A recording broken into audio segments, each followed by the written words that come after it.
Frères et sœurs dans le Christ, Shalom. Nous sommes aujourd'hui le 14 septembre, 40 jours après la grande fête de la transfiguration de notre Seigneur Jésus-Christ. L'Église célèbre en ce jour la glorification de la croix ou l'exaltation de la croix. Jadis, la croix était un signe de malédiction, était un symbole de punition. Mais voilà, notre Seigneur Jésus-Christ, à travers sa mort sur la croix, transforme ce bois ou cet arbre, devient donc signe du salut pour quiconque le regarde avec foi. C'est ce que la première lecture d'aujourd'hui nous dit à travers les serpents de rein, les serpents de bronze que Moïse aura à élever, afin que tout celui qui a péché, tout celui qui a récriminé contre Dieu, à travers le regard, à travers le contact avec ces statues, la personne trouvera la guérison, où le Seigneur passera pour le guérir de la malédiction. L'évangile de Saint Jean nous présente la même image.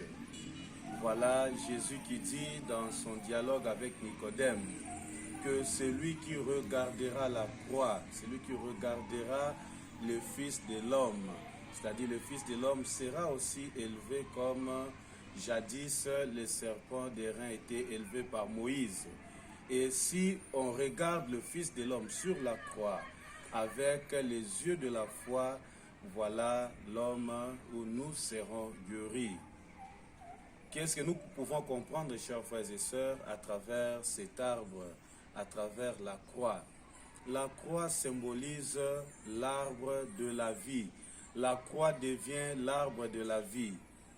Adam et Ève, nos premiers parents, ont péché.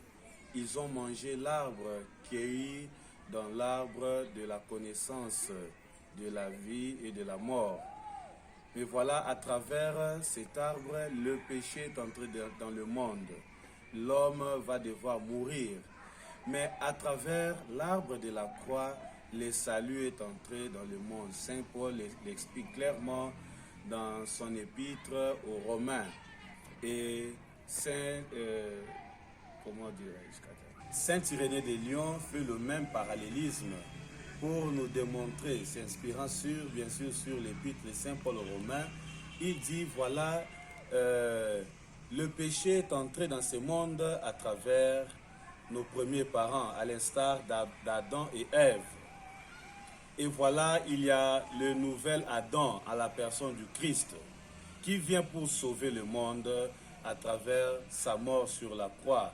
Et Saint Irénée arrive même à présenter la Sainte Vierge Marie comme la nouvelle Ève. Voilà, le nom de Marie dans la langue syriaque veut dire la femme. Ève, la femme, celle qui donne la vie au monde.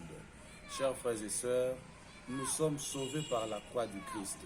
La croix est un signe de sacrifice. La croix, c'est aussi un symbole d'amour. Donc Dieu a tant aimé le monde, voilà pourquoi il nous envoie son Fils unique. Et il envoie son Fils pour mourir pour l'homme, pour les péchés de l'homme, afin qu'à travers sa mort, nous puissions redevenir les enfants de Dieu, que nous puissions être les co-héritiers et que nous puissions participer à la grâce que Dieu accorde à tous ses enfants. Jésus nous demande, nous aussi, à nous sacrifier pour les autres, à mourir pour les autres. Il le dira lui-même, il n'y a pas de plus grand amour que de donner sa vie pour les autres, pour ses frères et ses sœurs. Lui-même l'a démontré à travers sa mort. Et à nous aussi, chers frères et sœurs, apprenons à sacrifier notre vie, car celui qui se sacrifie pour l'autre sera glorifié par Dieu. Celui qui sait s'abandonner, il sera aidé, ou Dieu viendra à sa suite, ou Dieu viendra le soutenir.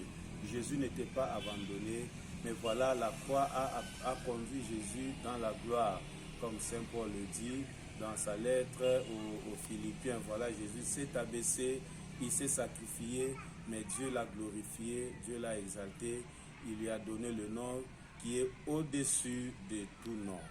Que Dieu dans son amour nous bénisse et nous garde, qui nous donne la force d'accepter nous aussi notre croix, mais surtout à regarder Jésus comme notre Sauveur ou comme celui qui est venu pour nous offrir le salut. Au nom du Père et du Fils et du Saint-Esprit. Amen.